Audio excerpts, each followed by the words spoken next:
नमस्कार, मैं मुमताज अब्दुल निलेड़का और आप देख रहे हैं टीवी द्वापरा। दोस्तों, आज मैं आपके सामने कुछ सत्य लेकर आई हूं, जिसमें आज ये पर्दाफाश करेंगे कि रावण असल में कौन था।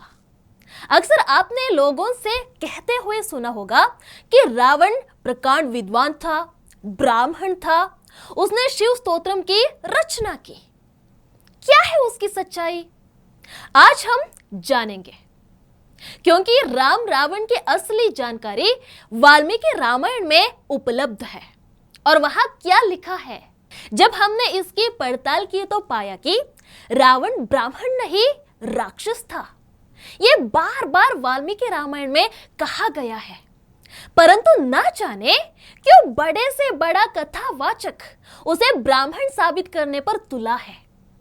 रावण को जन्म देने से पूर्व ही उसके पिता विश्वावसु उसकी माता कैकसी से कहते हैं कि तुम्हारा पुत्र राक्षस होगा, क्योंकि तुम संध्या के समय समागम की इच्छा लेकर मेरे पास आए हो। इसके अलावा भी वाल्मीकि जी रावण को अनेकों बार राक्षस ही लिखते हैं। भगवान श्री कृष्ण के गीता में दिए ज्ञान चातुर्वर्ण्यम मया सृष्टम गुण कर्म विभागशः को बिना समझे रावण को बार बार ब्राह्मण कहकर उसके महिमा मंडन की एक अजीब कृत्रिम लहर पैदा करने का प्रयास किया जा रहा है, और इसके लिए वीआईपी कथावाचकों का उपयोग किया जा रहा है।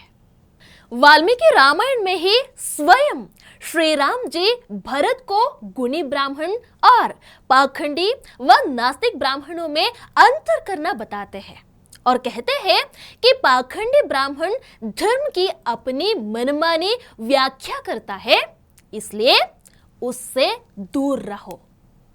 वनवास से पहले अपनी संपत्ति के बंटवारे में भी जिस तरह राम जी ब्राह्मणों का श्रेणीकरण करते हैं, उससे स्पष्ट है कि उनकी दृष्टि में केवल जन्म से ब्राह्मण होना पर्याप्त नहीं है, बल्कि कर्म से भी ब्राह्मणत्व साबित होना चाहिए। रावण ना जन्म से ब्राह्मण था और ना ही कर्म से। उसके जन्म से पूर्व उसके महान पिता ने उसके राक्षसत्व की घोषणा कर दी थी।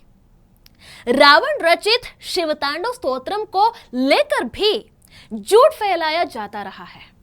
असल में रावण ने शिव को चुनौती दी थी और भगवान शिव ने बस अपने थोड़े से बल का प्रयोग किया तो रावण चीत्कार करने लगा, जोर जोर से रोने लगा और अपने बचाव में अपने सहायकों के कहने पर शिव स्तोत्र गाकर शिव को मनाने का प्रयास करने लगा था।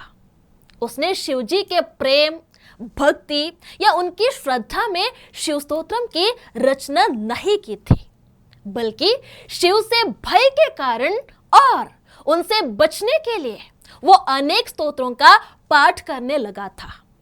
उसके रोदन के कारण ही शिव ने उसका नाम रावण रखा, अन्यथा उससे पहले वो दशग्रीव कहलाता था।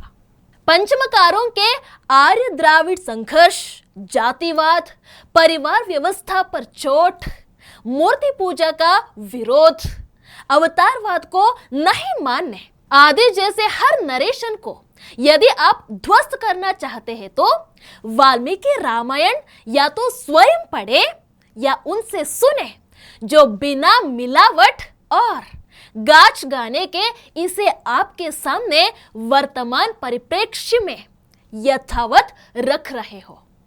एक वाल्मीकि रामायण ही यदि आपने ढंग से पढ़ या समझ लिया तो समझिए कि एक सनातनी के रूप में आपका जीवन सार्थक हो गया। धन्यवाद।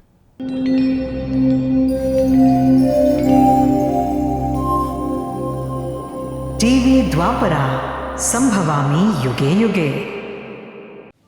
अगर ये प्रोग्राम आपको अच्छी लगी तो लाइक, शेयर और कमेंट करें। टीवी द्वापरा के प्रोग्राम्स को हमेशा देखने के लिए सब्सक्राइब करें, बेल आइकॉन दबाएं।